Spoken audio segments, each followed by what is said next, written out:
teve que dar com a perda de um amigo em algum momento, com o medo de morrer, com a ideia dos passageiros que estavam lá atrás, com uma arma na cabeça, com o combustível que estava acabando, com as mudanças de rota, com todas as informações do controle de tráfego aéreo, que naquela época ainda entravam muito em contato. Me disseram que hoje, se o piloto dá um 7500, código do sequestro, a ordem é ninguém mais fala com ele.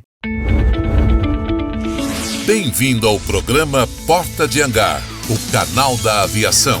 Apresentação, Ricardo Beccari. Hoje nós vamos receber um sujeito aqui que vocês vão adorar conhecer ele, porque ele não é piloto, ele não entende nada de aviação, mas fez um filme muito bacana que estreou agora, dia 7 de dezembro, nos cinemas de todo o Brasil e está fazendo muito sucesso. Bem-vindo, Marcos, ao Porta de Hangar. Obrigado. Um prazer recebê-lo, uma honra. Obrigado. Estamos aqui também com o Lauro Valério, que é piloto de avião, de Boeing, né? Sim. Aqui para acompanhar a nossa gravação. Primeiro eu só queria questionar que eu não entendo nada de aviação, porque agora eu já entendo um pouquinho, né? Eu te sacaneei. E também que eu não sou piloto, porque agora eu já acho que eu consigo pilotar um Boeing. Já fico ali no... Não, tô brincando, não entendo nada. Você acha que você consegue? Não consigo. Eu fui lá no simulador do Valério na Fly High, não consegui... Quebrou?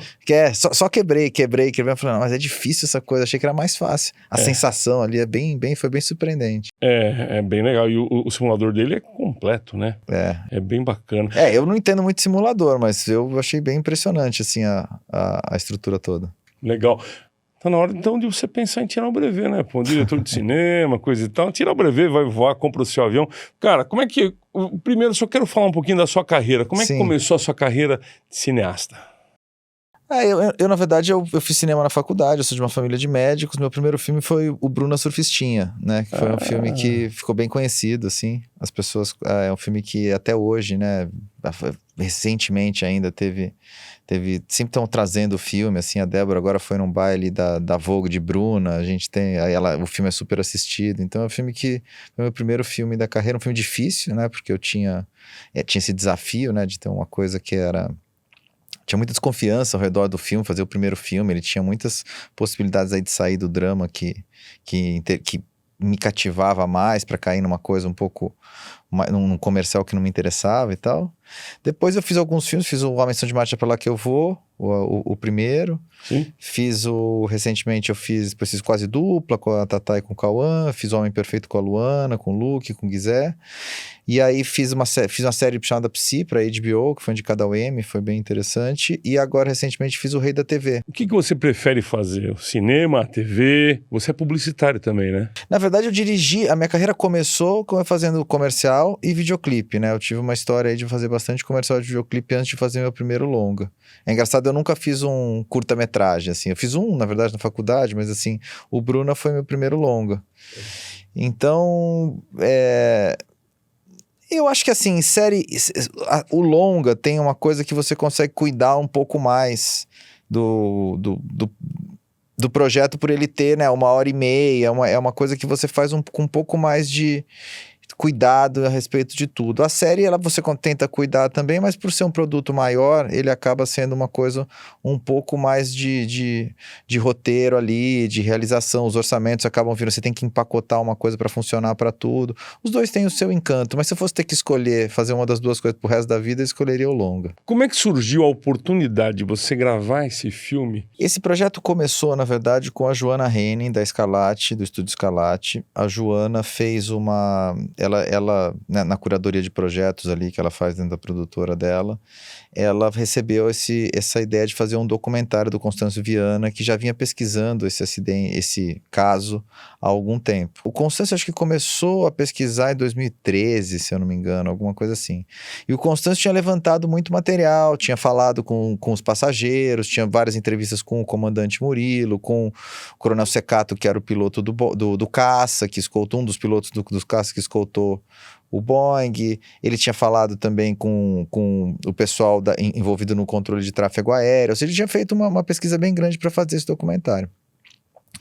E aí o projeto chegou para a Joana, e a Joana falou, vamos fazer um filme, eu acho que esse projeto é super interessante, mas não como documentário, vamos fazer um filme de ficção.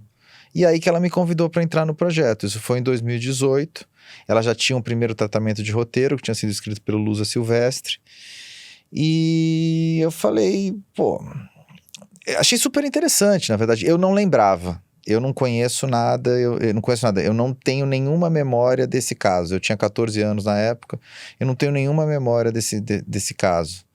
Mas eu achei super interessante, uma história que fala de um herói nacional, uma história de um gênero que não é conhecido no Brasil, a gente não tem nenhuma tradição de fazer filmes desse tipo, uma coisa de ação, uma coisa que tinha um espaço para personagem, para dar um desenvolvimento de personagem. Eu achei super interessante, uma coisa de falar um pouco sobre esse Brasil de 88. Então, a primeira coisa que eu pensei é, bom, o evento é muito interessante. A gente tem, de fato, uma história, né, naturalmente ela já tem uma tensão envolvida, porque é um evento surpreendente, que vai se tornar conhecido, mas ou que vai resgatar na memória de pessoas, ou ser apresentado para outros. O fato de ser uma história real é super interessante. E é uma oportunidade de fazer um filme de gênero no Brasil, com uma história brasileira e um herói brasileiro. Isso me interessou muito, assim, tanto o desafio técnico quanto o desafio de como estruturar o roteiro para essa história funcionar. E aí eu comecei a trabalhar no roteiro, primeiro com o Lusa e depois com o Michael Albuquerque. Comecei os primeiros estudos ali chamei um parceiro que eu tenho chamado Heblin Jr., que é o fotógrafo, que é um fotógrafo que ele faz muita coisa de ação, já filmou com o Michael Bay, ele é um cara que foi meu parceiro desde o começo, que a gente começou a pensar, o primeiro pensamento de realização era como é que a gente ia fazer as cenas das manobras aéreas, o que a gente ia fazer no avião real, se ia girar, como é que a gente ia fazer. E depois, um pensamento da história mesmo, dramaturgia. Porque a gente pensa sempre assim, um filme real, um filme baseado em fatos, ele é um filme que todo filme é um ponto de vista, né? Você não tem o documentário, ainda o documentário também é um ponto de vista, mas vamos falar que o documentário pressupõe algo de alguma coisa, uma coisa mais fiel aos fatos, no sentido mais jornalístico da palavra, né? O filme de ficção, quando você fala adaptar uma história real para ficção, e isso aconteceu no Bruno, aconteceu agora no Rei da TV, eu me interesso muito por colocar um ponto de vista que a história real desvende outras coisas para quem está assistindo. E nesse caso, a ideia minha foi super falar sobre o Brasil de 88, sobre as forças que estavam no Brasil de 88 naquele momento, falar sobre essa relação da democracia com a ditadura, ou seja, a democracia começando a acontecer, né? Uma democracia recente, ou seja, tinha uma tensão constante da ameaça da volta da ditadura. Falar um pouco mais sobre a profundidade dos personagens, uma coisa que o Michael trouxe bastante para o roteiro, ou seja, fazer um filme que não fosse óbvio no sentido, tem um sequestrador que é o vilão da história, tem um bonfeitor que é o Danilo, e aí tem, sabe? Então tirar essas tintas maniqueístas assim e conseguir falar com um pouco mais de complexidade sobre a história. Quando a gente fala de um sequestrador, gente, era um homem simples, né? Super. Que ele estava cansado daquele regime e da confusão que o país estava se encontrando. Era juros, era o Sarney não sabendo o que fazer com o país. Então ele estava cansado e queria jogar o avião em cima do Planalto. E ele tinha uma sensação, que era uma sensação que é óbvio, eu sempre digo isso assim, não existe nenhum tipo de justificativa, nem mérito, nem razão, né, que faça com que a atitude do Nonato deixe de ser condenável. Claro. Completamente abominável o que ele fez. Que Mas eu trouxe um pouco, junto com o Michael ali para o roteiro, a ideia da traição, porque era um momento em que o povo se sentia muito traído. Existia uma esperança com a volta da democracia, Tancredo, aquela diretas já e aquela retomada do direito de votar e tal. Existia uma esperança de que no país, que o povo ia ser melhor cuidado, que as pessoas teriam uma vida melhor, né? E aí isso não se... E assim, os vários planos econômicos e a população não sentia essa melhora. Então tinha um sentimento de traição da população que o Nonato... numa explosão de fúria irracional, ninguém consegue entender porque que, né, não tem uma coisa, porque ele não tinha um histórico, ele não, pelo que eu saiba, ele não era pode acontecer com bandido. Qualquer um esgotado, né? Ele foi uma fúria, um absurdo, uma coisa que dentro de um canal lá, ele cometeu um ato impensado.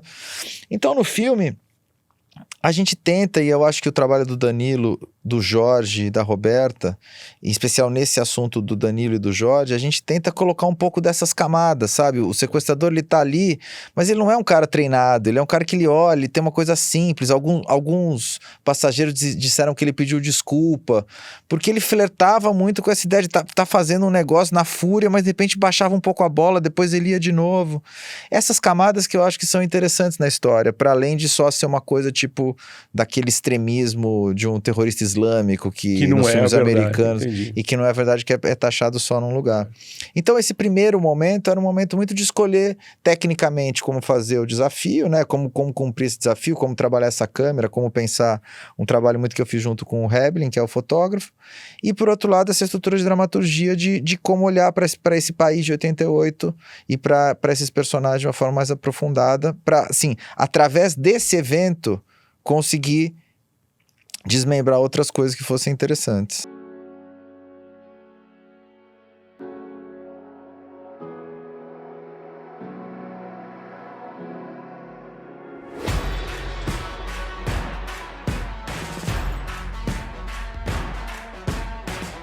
Poucas empresas têm a mesma paixão pela inovação encontradas na Dassault.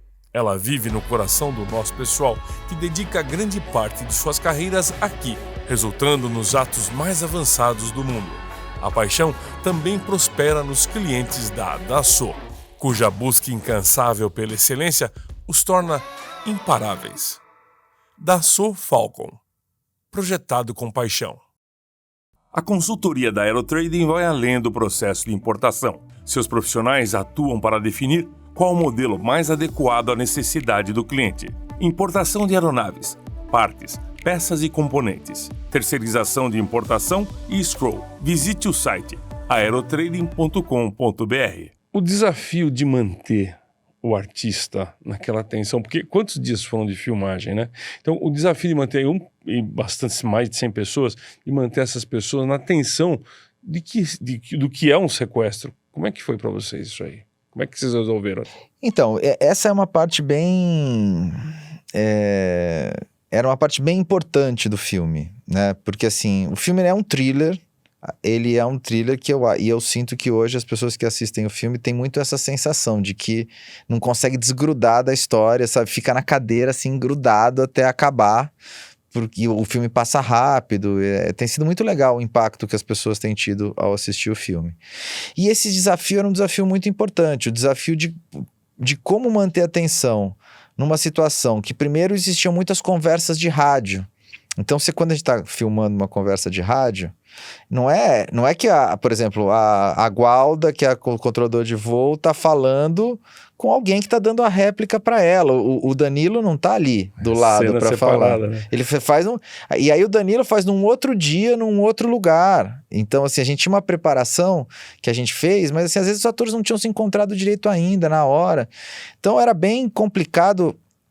Era um quebra-cabeça que na minha cabeça eu ficava ali calculando tudo para ver se ia funcionar. Quer dizer, para tentar fazer funcionar, né? Então, essa tensão, essa tensão ela tinha que acontecer em todas as instâncias. Tanto nas instâncias de a gente acreditar que aquele avião estava voando, porque era uma coisa. Eu falei, bom, se a gente começar as pessoas têm que sentir que essas pessoas estão realmente voando. Então a gente fez uma preparação com um grupo de atores que, na verdade, os figurantes do avião não são figurantes, quase mais da metade deles são atores contratados, que a gente realmente fez uma preparação, fez uma coreografia. Então a gente juntava um pensamento de mexer a câmera junto com os atores, o trabalho do Emílio de Mello, porque tem cenas do avião que foram feitas com o avião parado e parece que o avião tá balançando. Faz lembrar Star Trek, né? Que os caras se mexiam dentro, ou Voyage ao Fundo do Mar, que os caras se mexiam dentro do Esse era meu navio. Medo. Esse era meu medo. Não, mas a ideia é essa, né? A ideia principal é essa. Naquela época era mal feito, mas hoje vocês fizeram com câmera e avião parado. Como é que resolve isso? Então, era uma coordenação que a gente fazia com os atores. Todo mundo pra esquerda, todo mundo pra direita. Era isso. E a primeira vez que eu filmei, eu falei, nossa, isso não vai dar certo, gente. Não vai dar certo, não vai dar certo. A gente tava ensaiando e o Emílio fez assim o negócio. Depois eu cheguei com a câmera. Eu não sei se o Rambo tava, o Heblin tava. E a gente chegou e foi fazer. A gente começou a coordenar. E a hora que encaixava, funcionava muito. E a gente olhou, todo mundo se olhou assim. Que legal. caraca, funcionou, Que legal. foi muito interessante. É muito bom. Agora, tem um outro lado da tensão também, que eu acho que é muito importante, que é a sucessão de decisões que o piloto precisa tomar numa situação como essa. Eu acho que o filme, ele se passa muito dentro de um cockpit, que é um lugar minúsculo, né?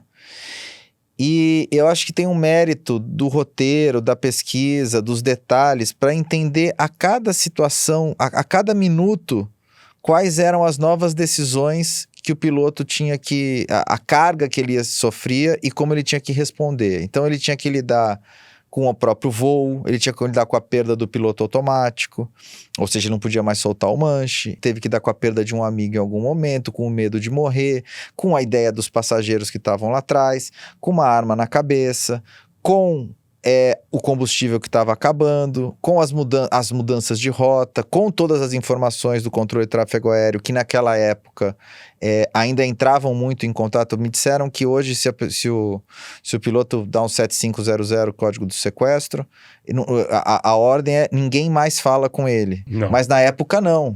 E isso a gente até força um pouquinho no filme, quer dizer, o tráfego aéreo entra muito em contato com ele, tenta falar com o sequestrador.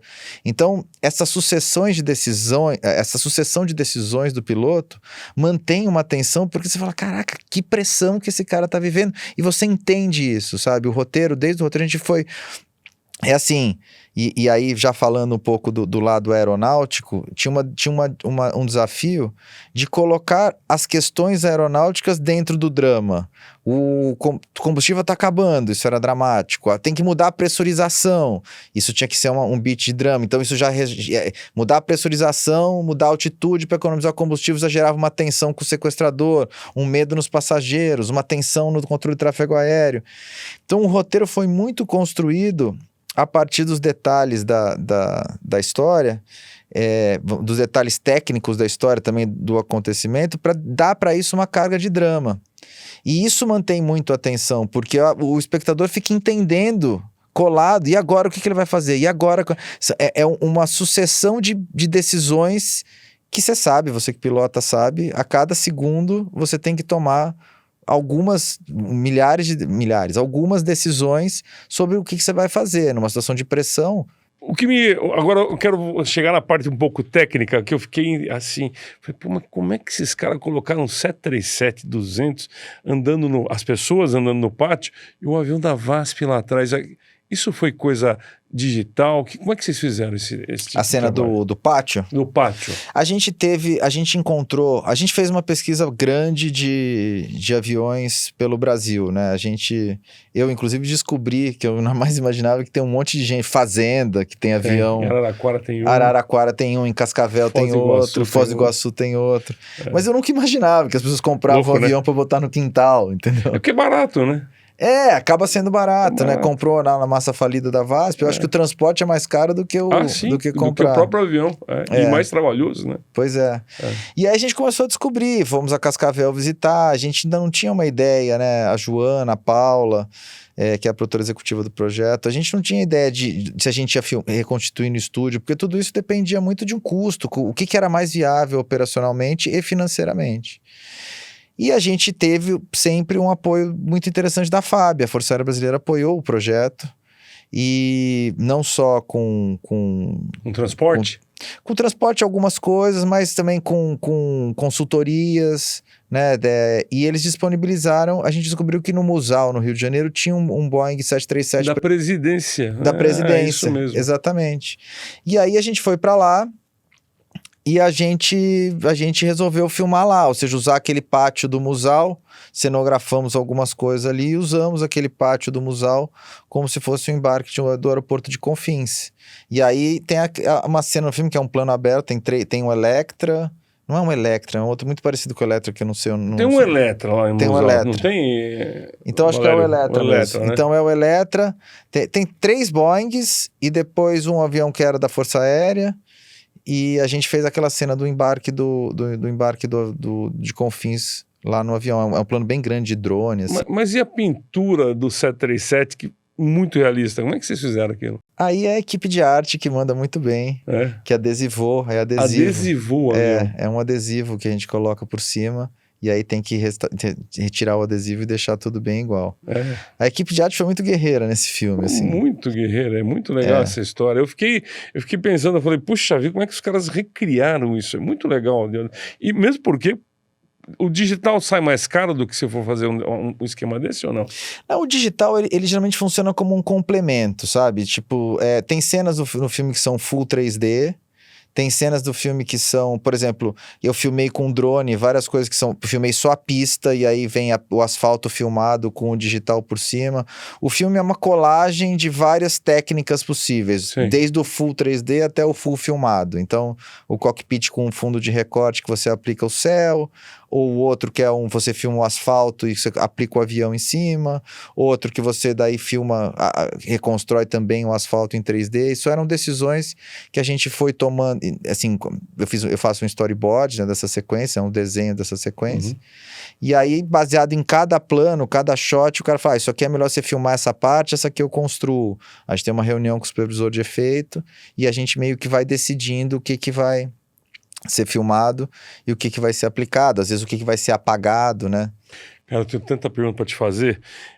Dentro do avião, quando você faz aquelas cenas, eu como fotógrafo sei da dificuldade de fotografar avião, porque eu fiz vários trabalhos para as empresas aéreas de foto publicitária. A gente tem que mandar arrancar banco de avião, é enrolado, luz por fora, é aquela coisa toda.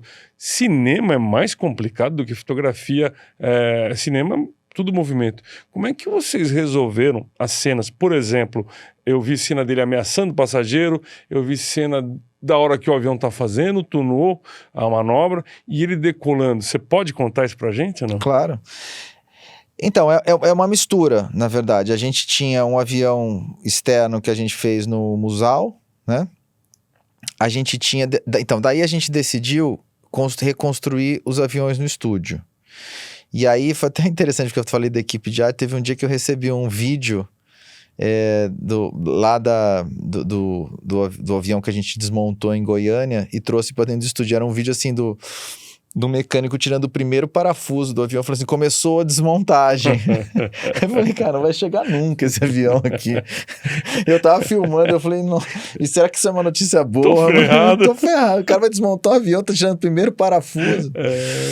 Mas eles são rápidos, né? Os mecânicos fazem tudo muito rápido. Surpreendentemente, eles arrasaram. Bom, a gente tinha então três, vamos dizer assim, aviões cenográficos. A gente tinha um avião que era um avião menos o cockpit, que a gente tinha o charuto inteiro do avião com as duas galleys. E depois a gente tinha um que era só uma parte da cabine de passageiros, que estava nessa estrutura redonda que girava. E a gente tinha também o cockpit que estava nessa estrutura redonda que girava, que ele tinha a inclinação de vertical e horizontal, os dois eixos ele girava. E aí nessa história a gente fazia uma composição. No avião que era o que estava no chão, a gente trabalhava um pouco mais com a ideia dessa coreografia.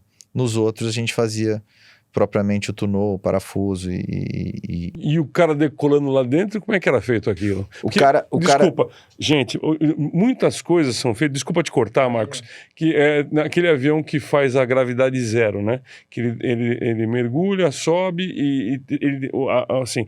O diretor de cinema tem 30 segundos para filmar os caras flutuando lá dentro. Como é que vocês fizeram? Porque impressionante o trailer, pelo menos, de o cara decolando dentro do avião. Achei demais aquela cena.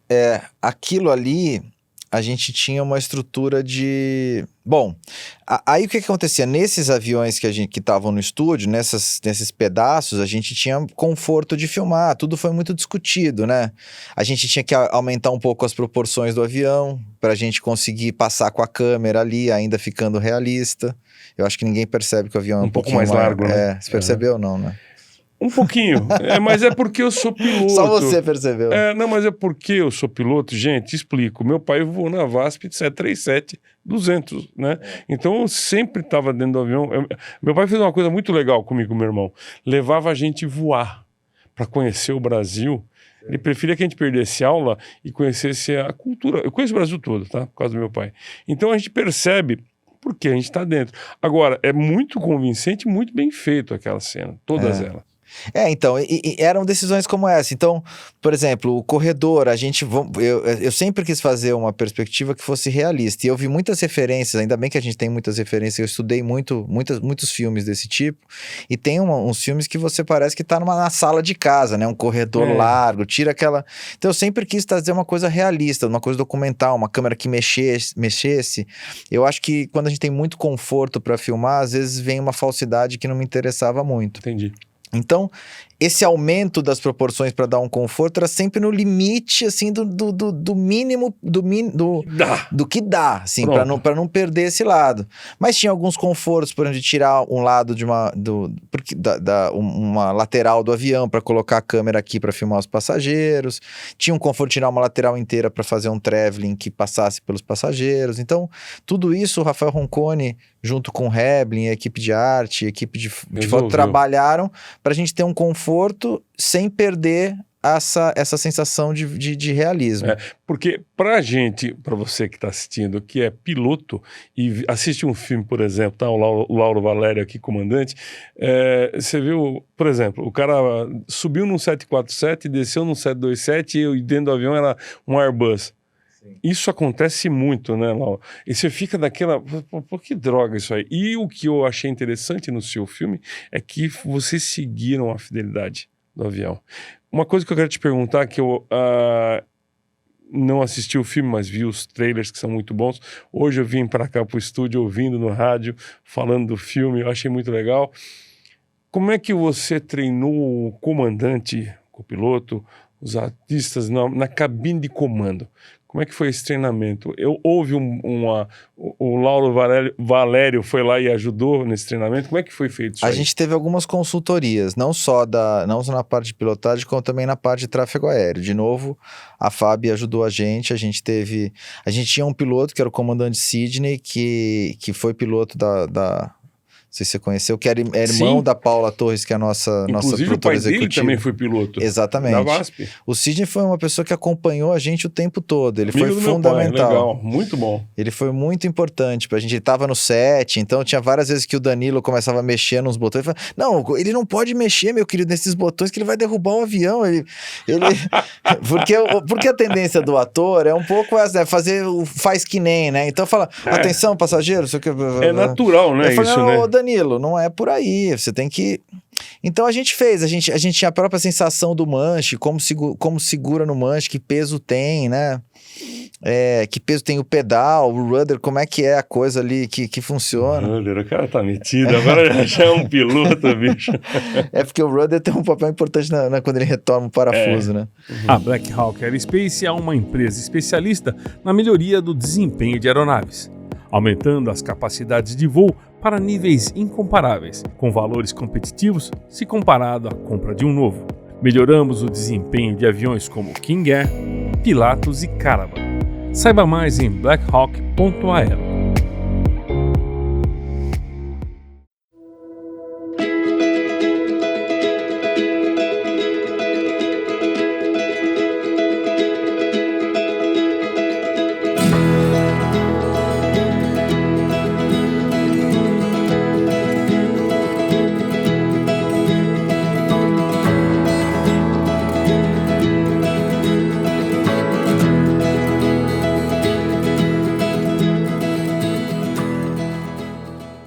Como é que foi ensinar o artista a ser piloto, né? Porque o piloto tem todo um trejeito, ele tem que mexer de uma forma na cabine que só esses caras entendem, né? Até o jeito, até tem uma gozação engraçada que os caras vão fazer a fonia do piloto pro passageiro, que fica ali, senhores comandantes, tudo essa... E tem uma coisa, tudo padrão, né, na aviação. Como é que vocês resolveram essa questão? O Danilo fala que tem uma amiga dele que falou assim, pô, você é o primeiro comandante que eu entendo o que fala no avião, porque nenhum outro conseguia entender. Ninguém entende nada, né? Então, na verdade, assim, a gente tinha o comandante Sidney, que é da VASP, que é irmão da Paula Torres, que é a nossa produtora executiva, que acompanhou as filmagens o tempo todo e deu sempre alguns toques, assim, olha, funciona assim, aqui é o painel de rádio, aqui é o painel de pressão, aqui é o piloto automático, né? Porque a gente, quando chega ali no primeiro momento, é um bando de botãozinhos, você não consegue se localizar. Aqui é o overhead panel, aqui é o check de não sei o quê, aí portão. Então, ele foi sempre muito presente com a gente, desde o roteiro. Então, o roteiro, piloto não fala assim, essa fonia seria isso, ele nunca falaria fecha as portas, esse é um exemplo besta que eu tô falando, mas ele nunca falaria fecha as portas, ele diria, sei lá, alguma coisa. Então, desde o roteiro ele fez esse acompanhamento e na filmagem ele fez esse acompanhamento. E foi muito importante para a gente entender esses lados técnicos do que estava envolvido na cabeça do piloto a cada momento, aquilo que eu estava te falando. Depois a gente teve laboratório na Fly High com o Valério, que ajudou bastante a gente no sentido de levar o César e o Danilo lá para dentro para sentar no simulador e sentir como era pilotar um avião. Um estudo, né, que eles tinham que estudar o sentido de quais eram os... Aí muito baseado nas cenas, né, aonde que ele vai dar o 7500, aonde que ele vai... quando que ele vai dar a manete de potência, bom, ele vai aumentar a temperatura, a altitude, né, quanto é da manete de potência, puxa muito, puxa pouco, puxa rápido, puxa devagar, o pedal, então tudo isso para o Danilo e pro César foi um desafio muito grande, assim, foi um desafio, porque você tem que ao mesmo tempo que porque no começo eles faziam coisa assim, sabe quem tá digitando na máquina de escrever? O cara que dirige o carro no cinema de exatamente, 70, faz né? Ele fica assim no volante. E aí não olha pra frente, e o carro tá reto, aqui de lá, né? O cara ali tá aqui assim, né? Então a gente não queria isso, é legal que você achou que o filme tem essa realidade, porque a gente sabia sempre que o público de aviação, os fãs de aviação que é um público bem chato que ele cria chato, que iam olhar ali, óbvio que vão achar coisa e tal, mas a gente sempre se preocupou que esse público se sentisse representado na história no sentido da forma como a gente construiu. Então tinha isso, e aí tinha por exemplo, a tripulação, que a gente foi numa escola de tripulantes que deram algumas aulas também sobre como se comportar, como falar, toda essa etiqueta, como que faz o serviço de bordo. É uma coisa que, inclusive, eu faço questão de colocar no filme, assim, o começo do filme tem muito essa coisa do embarque. É interessante a gente entender que em 1988 não tinha detector de metal. Pois é. Né? Que as pessoas fumavam dentro do avião. Né? Que era só um ticket, você já entrava, não precisava apresentar documento. Esse lugar aí todo também teve um preparo da tripulação numa escola de tripulantes. E assim a gente foi construindo assim, esse balanço entre, ao mesmo tempo, que era coisa que tinha que estar automatizada no técnico, com o lance de estar entendendo o que estava em jogo. Bom, perdi a bomba, o que isso significa? O Danilo precisava entender que se ele perdesse as 4 bombas, ele tinha pane seca. Se ele perdesse o motor direito, ele tinha que pegar no pedal para compensar, para fazer, então, para voar. Então, tudo isso... vai sair piloto, bicho. Não tem jeito, você tem tudo na cabeça, cara. Porque tudo isso eram situações que a gente vivia. Para dar o tunô, ele vai ter que dar um pouco de motor e girar. Tem que... Então, é isso. Eram a partir do roteiro, recortando, entendendo, juntando. As cenas aéreas, né? Eu vi que vocês fizeram tomada. Isso também, gente, eu não assisti o filme, vou assistir as cenas aéreas que mostram, por exemplo, o avião fazendo um tunô, enfim. Como é que foi feito aquilo? A maioria é 3D. 3D. É computação. A maioria das cenas externas em que o avião estava... A maioria não, eu acho que todas as cenas externas que o avião... Não, tenho certeza. Todas as cenas externas que o avião está voando são computação gráfica. Made in Brasil, tudo. Made in Brasil. Porque tudo. A gente só ouvia falar que fazia o Lucas Filmes, não sei o quê. Hoje o Brasil tem capacidade de fazer tudo isso. Beccari, eu acho assim, eu tenho tido muitos retornos positivos sobre a sensação do filme, assim, da qualidade de produção do filme, da qualidade técnica do filme, da realização como um todo, assim. Eu acho que as pessoas que estão assistindo muita gente sai até com orgulho, assim, no sentido de isso é cinema brasileiro, a gente também sabe fazer, sabe? Então... E fazer uma coisa de ação que não é fácil, né? Fazer um filme de ação, desculpe. Não, exatamente. É um filme de ação, e é um filme de ação com impacto, sabe? As pessoas ficam impactadas. As pessoas saem até... É isso que eu tô falando. Saem orgulhosas de falar... Pô, esse filme é um filme brasileiro. A gente sabe fazer também. Tem uma coisa que... E isso é uma mistura de técnicas, né? A gente tem a publicidade, a gente tem o circo, a gente tem o carnaval, a gente tem... né, videoclipe, a gente tem uma indústria de cinema que a gente vai puxando de vários lugares. A Joana fala muito disso, a Joana Henning, que é a produtora, de trazer o expertise de uma galera de circo para conseguir pendurar as pessoas, de uma galera de publicidade que faz uma traquitana que Brasileira gira. demais, cara. E a gente vai girando e vai fazendo acontecer. Eu sempre digo assim, a gente tinha uma consultoria de uma empresa americana chamada Air Hollywood, que é a galera que é um pessoal que, até eu estava em Los Angeles agora com o filme, faz tudo lá para os Estados Unidos, assim, todo mundo consulta todo mundo usa a Air Hollywood. E a gente começou, a Joana conheceu eles no Festival de Veneza e a gente foi fazer um Zoom. O cara se propôs a ajudar, vocês vão fazer um filme de sequestro de avião e tal. E quando a gente estava ali conversando, ele falou assim, bom, mas tá, o que vocês estão pensando? Não, a gente está pensando em filmar num avião real que tem no meio da fazenda. Não, vocês não podem filmar no avião real. Um avião, ele é infestado de querosene, com luz, com tudo. Vocês não podem filmar. Já, tá. Mas que avião vocês filmaram? Um 737. Aí ele deu play num vídeo que era assim, um caminhão grande que vinha com uma caçamba com um charuto de 737, com uma carenagem de 737 atrás, encostava onde você precisava lá nos Estados Unidos, aí ele abria as portas, acendia as luzes, já tinha lugar para colocar a câmera, lugar... Sim, mas lá os caras vivem isso aí há quanto tempo, bicho? Pois é. E tem grana, né? Tem grana. Total.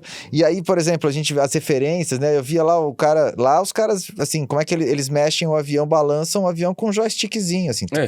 Aqui a gente tem 20 neguinhos de cada lado, 20 caras de cada lado, assim, Vamos balançando. lá, pessoal! Então esse orgulho eu tenho, sabe? Claro. A gente, de um jeito ou de outro, quando você vai ver o resultado, a gente fez legal. Você não se sente, sem momento nenhum se questiona se aquele avião tá no ar. A gente não pode ter síndrome de vira-lata, né? E precisa de uma pessoa, no caso, para fazer um filme desse, uma pessoa com a coragem. Eu sempre brinco com a Joana que ela é uma psicopata de ter feito esse filme. Eu falei, Joana, como é que você fez esse filme? Como é que você topou a ideia de começar esse filme? E ela foi muito corajosa, assim, na ideia de bancar essa produção, de acreditar que a gente ia conseguir, assim, porque não é um desafio fácil. Não, assim. claro que não. Quanto custa fazer um filme? Você pode falar pra gente ou não? O orçamento total do filme, o último orçamento que a Joana me falou, beirava os 25 milhões de reais, que para o cinema brasileiro é bastante. Que não é muito falando em cinema, nem em publicidade, Não, então, esse é o problema. A gente vive um mercado de cinema que o espectador, o brasileiro que chega hoje numa rede de cinema, ele vai olhar o seu filme e ele tá exatamente do lado do mesmo filme que foi feito e que custou 60 milhões de dólares. Claro. Né? Então, assim, a gente não tem que ficar, não adianta ficar relativizando, a gente tem que alcançar uma qualidade e uma história que cria um impacto. E eu acho que o filme é muito bem sucedido nesse lugar, porque eu sempre quis que esse filme fosse um filme brasileiro. Eu tinha muito medo, como tem muitos filmes americanos desse estilo, inglês e tal, eu tinha muito medo da gente ficar num rascunho de um filme americano. Uma tentativa de um lugar americano, que isso acontece muito. Quando você está filmando essas coisas de polícia, de investigação, de rádio, a gente tem muito a visão tiro, a gente tem muito essa ação, esse acting americano, e às vezes isso fica, em português, isso fica meio... Falso. E a gente buscou, e eu busquei ali, a gente sempre buscou uma coisa que fosse um filme brasileiro, com os personagens que, assim, o Nonato é um brasileiro, ele é um sequestrador inexperiente, ele fica procurando... A polícia é uma polícia que está começando a entender como é que cuida de um sequestro, então ela não tem ainda uma eficiência operacional para entender. Os militares também estão ali... tentando entender como é que acontece, não tinha o 7500, tinha, as pessoas se programam uma coisa, mas quando acontece é diferente. Então essas camadas todas do filme, eu acho que elas dão assim uma mistura de uma realização que tem esse respaldo técnico, né, essa exuberância técnica de alguma forma, mas ao mesmo tempo tem uma coisa brasileira, não tem uma pretensão de ser Top Gun, entendeu? Claro. Que a gente não consegue fazer, na verdade. Mas faz uma coisa bem feita, ponto. Exatamente, bem feita. E a história daí é importante. Porque aí é que eu tô te falando. a história, a relação do sequestrador com o piloto, essa dinâmica da montagem, esse realismo, esse país de 88, essa sensação de traição, uns lugares assim, tem até uns momentos que as pessoas riem no filme, pra você ter uma ideia. No meio daquela tensão tem uns espaços para umas bolhas ainda de um certo alívio cômico. Para dar uma aliviada também no espectador. Exato. Você sabe que eu assisti esses dias um filme do Mussum. Você gostou? Adorei. Você assistiu? Eu não assisti ainda, tô curioso filme, pra assistir. gente, tem que assistir, porque é o seguinte, quem conheceu o Mussum, no meu caso, eu conheci ele ao vivo, né? E quem conheceu a história de vida dele, dos Trapalhões, vai se entender com o filme na hora. É um filme muito bem feito, muito bem fotografado, e essa questão que você fala da história tá muito bem conduzida. Que legal. Tá muito legal. Isso que você falou é muito importante, não parecer clichê americano. Não pode ser, tem que ser uma coisa nacional. Porque a referência, o poder desse soft power americano, né? Os americanos, eles embalam muito bem as mensagens deles através do cinema, né? Claro. E eles não deixam de estar certos. Claro. Ele puxa a sardinha pro lado deles, tá certo. Exato. E o mundo vive essa coisa, né? Uma pergunta que eu acho importante. Os passageiros, a maior parte está vivo... As pessoas assistiram, você teve um feedback? Eu tive algum. Na verdade, na pré-estreia, em algumas sessões que tiveram aí pelo Brasil, a gente acabou sabendo de alguns passageiros que foram, e na pré-estreia algumas pessoas vieram falar comigo, ou com o Danilo e tal. Todo mundo diz que o filme é muito verossímil, que foi muito daquele jeito. Todo mundo sai assim com essa sensação. É até curioso, até o Danilo tava falando disso hoje, que a gente foi no rádio. Ele tava falando, não, e as pessoas que chegam pra mim e falam, eu tava naquele voo, como se fosse uma coisa boa, sabe? De uma comemoração. Que bom pra você, né? E aí, mas assim, tanto dos passageiros, o pessoal da FAB, o comandante, o coronel Secato, que estava no Boeing, todos os relatos que a gente tem são muito positivos em relação à forma como foi estruturado, o que as pessoas estavam sentindo, e sobretudo ao heroísmo do Murilo. Eu acho que o Fernando Murilo foi um herói na situação, ele teve uma presença de espírito, uma habilidade, um sangue frio, uma dignidade para lidar com tudo aquilo de uma forma... E salvou, de fato, a vida de 103 pessoas, 105 pessoas que existiam a bordo. E que, tudo bem, ele perdeu um amigo, o evangelista, que acabou acontecendo. Mas ele, no fundo, ele conseguiu pousar aquele avião com todo mundo vivo. O que foi uma coisa, assim, realmente heróica, né? Então, isso também... Até no final do filme tem algumas imagens reais, umas imagens de arquivo. E tem um passageiro que é entrevistado depois que fala bastante isso, assim, que a calma, a tranquilidade, a forma como o comandante conduziu o voo todo e a habilidade dele foram fundamentais para o desfecho mais ou menos positivo que a situação teve. Por isso, né? Que ele é comandante, né? É. Ele tem uma responsabilidade sobre os passageiros dele incrível, e a gente tem que saber disso aí. O trabalho do Danilo Grangeia, né? Grangeia. De mostrar as decisões do comandante Murilo. É um trabalho interessante. Conta um pouquinho pra gente dessa história, desse trabalho. Então, eu acho que o Danilo, ele tinha um desafio justamente de valorizar essas micro decisões, porque a gente fala protagonista, né? Protagonista vem de agonista, né? O agonista principal. O agonista principal é aquele que está em agonia. É daí que vem. Então, o protagonista de um filme é o cara que centraliza a agonia. Uhum. E a agonia vem das decisões. Então, assim, nesse sentido, o nosso protagonista, ele é um primor, assim, de dramaturgia, porque a cada segundo ele tem que tomar decisões e a gente fica torcendo para que ele consiga, a cada segundo, não só torcendo, mas tem sempre um e agora? E agora? O que ele vai fazer? E agora? O que ele vai fazer? E o Danilo fez isso muito bem, sentado numa cadeira, imagina, é o filme inteiro sentado numa cadeira, ainda tendo que abduzir, porque você tá num fundo verde, você não tá voando de fato, né, embora... Então, essa sucessão de decisões foi uma coisa muito importante. E prendeu o telespectador na tela, né? Isso é complicadíssimo, né? Eu acho que sim. É bem difícil. Eu acho que sim. Ele deixa todo mundo grudado na cadeira. Marcos, olha, foi um prazer receber você aqui no Pode de Hangar. Obrigado. Se tiver mais coisa para falar, volta para cá que vai ser muito legal te receber sempre aqui no canal. Legal, foi um prazer também. Feliz que você achou que o que você viu tá... Adorei. O que eu tenho mais frio na barriga de crítica é quando vem o pessoal da aeronáutica. Agora vou falar que eu fiz um monte de coisa errada. Mas que bom que você gostou. Legal. Vou sair daqui e é sério, eu vou no cinema hoje assistir o filme que eu tô muito curioso, mas antes de assistir eu queria ter te convidado mesmo para vir para cá, que vai ser um prazer por essa entrevista no ar. Legal, obrigado, Tá, foi um prazer. Obrigado. Até já, obrigado. Lauro Valério, grande comandante, obrigado. Obrigado, Valério. Logo nós vamos fazer uma entrevista com o Lauro também para falar do simulador dele da Fly High.